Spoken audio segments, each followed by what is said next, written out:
Shalom, jumpa lagi dengan channel Iska Sugiarto, renungan sederhana dan relevan. Apa kabar teman-teman? Kiranya semuanya dalam keadaan baik-baik ya. Mohon maaf kalau channel ini lama tidak memberi renungan. Menjelang bulan Desember ini saya merenungkan beberapa tokoh yang masuk dalam kategori hamba-hamba Tuhan yang biasa. Artinya bukan nabi atau rasul, namun mempunyai peran penting bagi tergenapinya rencana keselamatan bagi Israel pada masa dulu, bahkan bagi keselamatan seluruh dunia. Saat ini teman-teman, tokoh yang akan kita pelajari akan kita hubungkan dengan peristiwa Natal. Jadi kita akan mempelajari tokoh biasa sambil menghayati Natal. Nah, tokoh yang kita akan pelajari saat ini adalah Rahab. Apakah teman-teman semua pernah membaca kisahnya Rahab? Baiklah, kita pelajari ulang ya, siapa Rahab ini dan apa yang kita bisa pelajari dari seorang tokoh yang namanya Rahab. Teman-teman, Rahab di dalam Alkitab disebut 14 kali ya, nama Rahab. Kalau kita ketik nama Rahab begitu di Alkitab Android kita muncul 14 kali. Tetapi nampaknya bahwa hanya 8 kali saja yang menyebut langsung nama Rahab sebagai pribadi. Rahab adalah orang biasa dan bukan dari bangsa Israel. Dia adalah orang Kanaan, dan lebih dari itu dia adalah profesinya ya, profesi yang sudah cukup lama. Profesi sejak zaman perjanjian lama sudah ada, yang disebut sampai hari ini itu kurang baik, yaitu apa? Pelacur. Nah, apakah betul Rahab itu seorang pelacur? Jika membaca tulisan di Alkitab ya jelas disebutkan bahwa Rahab adalah seorang perempuan sundal. Ya artinya perempuan pelacur begitu ya. Di Yosua pasal 2 ayat 1 ya, Ibrani 11 ayat 31 itu jelas Alkitab menyebut itu. Termasuk di dalam Yakobus pasal 2 ayat 25 juga sangat jelas disebutkan pelacur. Titik-titik begitu ya. Rahab pelacur itu. Nah, dalam versi King James Version ya, Yosua pasal 2 ayat 1 itu disebutkan misalkan begini ya. And Joshua the son of Nun sent out of Shittim 2 men to spy secretly, saying, Go view the land, even Jericho. And they, dua pengintai itu, and they went and come into an harlot's house named Rahab and lodged there. Ya, yang diartikan di situ ya, kita perhatikan ada an harlot house yang artinya rumah pelacur. Nah, dalam versi New English Translation ya, disebutkan mereka ya, they stop at the house of a prostitute. Mereka berhenti di rumah seorang pelacur. Nah, menurut tafsiran Wycliffe ya, dia mencatat seperti ini, Yosefus dan banyak penulis lain sejak zamannya telah berpandangan bahwa Rahab adalah seorang pemilik penginapan. Tetapi kata zona ya, dalam bahasa Ibrani dan juga kata Yunani itu porne ya, di LXX atau Septuaginta ya, dan juga di Ibrani tadi 11 ayat 31, juga Yakobus 2 ayat 25, cara tegas teman-teman disebutkan Rahab itu sebagai pelacur. Logikanya teman-teman, wajar jika seorang asing memang menginap atau bersembunyi di sebuah penginapan ya. Bahkan penginapan itu biasanya ya disebutkan sekaligus sebagai tempat prostitusi. Ya mungkin lebih aman, ada banyak orang yang biasa nginap begitu di situ ya. Nah, persundalan Rahab ini juga menegaskan kemurahan Allah yang besar kepada para pendosa. Sekali lagi teman-teman, Rahab adalah seorang wanita berdosa dan berlatar belakang ya, penyembah dewa-dewa Kanaan yang kemudian mengakui Allah Israel sebagai Allah yang sejati atas langit dan bumi. Kita bisa perhatikan di Yosua pasal 2 itu ya, mulai ayat 7 misalkan sampai ayat 15, saya coba bacakan. Maka pergilah orang-orang itu ya, mengejar mereka ke arah sungai Yordan, ke tempat-tempat penyeberangan, dan ditutuplah pintu gerbang. Segera sudah pengejar-pengejar itu keluar, tetapi sebelum kedua orang itu tidur, naiklah perempuan itu mendapatkan mereka di atas sotoh dan berkata kepada orang-orang itu, aku tahu bahwa Tuhan telah memberikan negeri ini kepada kamu, dan bahwa kengerian terhadap kamu telah menghinggapi kami, dan segala penduduk negeri ini gemetar menghadapi kamu. Ayat 10, sebab kami mendengar bahwa Tuhan telah mengeringkan air laut Tebrau di depan kamu ketika kamu berjalan keluar dari Mesir, dan apa yang kamu lakukan kepada kedua raja orang Amori yang di seberang sungai Yordan itu, yakni kepada Sihon dan Og yang telah kamu tumpas.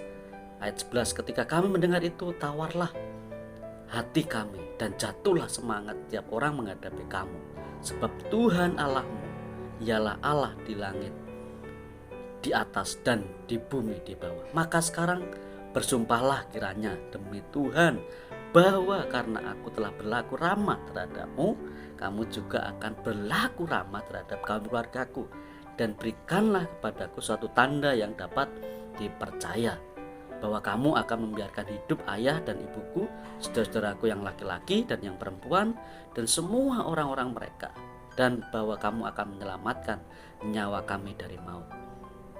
Lalu jawab kedua orang itu kepadanya, nyawa kami lah jaminan bagi kamu, asal jangan kau kabarkan perkara kami ini. Apabila Tuhan nanti memberikan negeri ini kepada kami, maka kami akan menunjukkan terima kasih dan setia kami kepadamu. Ayat 15, kemudian perempuan itu menurunkan mereka dengan tali melalui jendela, sebab rumahnya itu letaknya pada tembok kota, jadi pada tembok itulah ia diam. Nah teman-teman, dari ayat-ayat itu kita melihat Rahab sudah mulai ya, tertarik kepada Allah, ya, kepada Allah Israel sejak mendengar semua yang dilakukan oleh Allah Israel. Allah yang membawa Israel keluar dari Mesir, Allah yang mengeringkan laut Tebrau, Allah yang mengalahkan kedua raja Amori. Kemudian Rahab meninggalkan dewa-dewa Kanaan, dan dengan iman Rahab bergabung ya, dengan Israel dan Allah Israel. Tadi ya ayat di Ibrani pasal 11 ayat 31. Karena iman, maka Rahab perempuan sundal itu tidak turut binasa bersama-sama dengan orang-orang durhaka, karena ia telah menyambut pengintai-pengintai itu dengan baik ya. Dan akhirnya Rahab itu menjadi nenek moyang Yesus Kristus atau Mesias.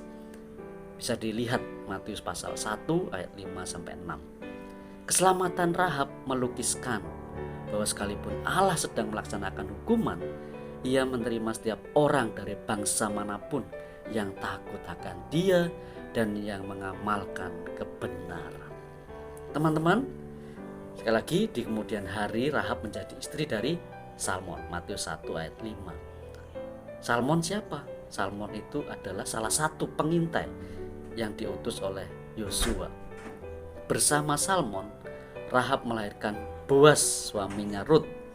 Ya, nah tentang kisah tentang Rut, teman-teman bisa lihat, belajar dari video saya yang dulu. Ya, silahkan dilihat lagi di channel ini. Nah, kemudian Boas itu mempunyai anak bernama Obed. Obed itu adalah kakeknya Daud. Ya. Dari Daud kemudian melahirkan Salomo, Rehabiam, Abia, dan sampailah kepada Yusuf, ayah Yesus sang Mesias itu. Nah pelajarannya teman-teman ya, dari tokoh Rahab ini ya, yang statusnya adalah seorang pelacur ya. Kalau lihat pelacur itu berarti statusnya dipandang hina ya, dianggap sampah masyarakat baik zaman dulu maupun sampai hari ini. Namun saat semua orang ya, hingga raja di waktu itu ya gemetar ketakutan, Rahab justru mampu melihat Allah yang sedang berkarya bagi Israel. Dia begitu jelas melihat ya, yang hingga mampu merespon dengan amat tepat ya, mampu berpaut erat pada maksud hati Tuhan, sekalipun tanpa menerima janji dan firman Allah secara langsung seperti bangsa Israel. Rahab kemudian beriman kepada Allah Israel. Jadi teman-teman, bila Yosua pasal 1 ya, kita melihat Allah memakai Yosua menjadi alatnya untuk menggenapkan rencana Allah memberikan tanah Kanaan kepada umatnya, maka di pasal 2 ini Allah memakai musuh yaitu Rahab ya. Allah berkarya di hati Rahab sehingga ia mampu melihat dengan benar akan misi Tuhan. Nah, dari rasa takut ya, kekaguman kepada Allah Israel itu lahirlah iman dalam hati Rahab. Ya, dan dari iman itu mendatangkan keberanian untuk tidak memusingkan resiko kehilangan nyawa karena menyembunyikan dua pengintai itu. Jadi mari coba kita simpulkan pelajaran kita dari Rahab.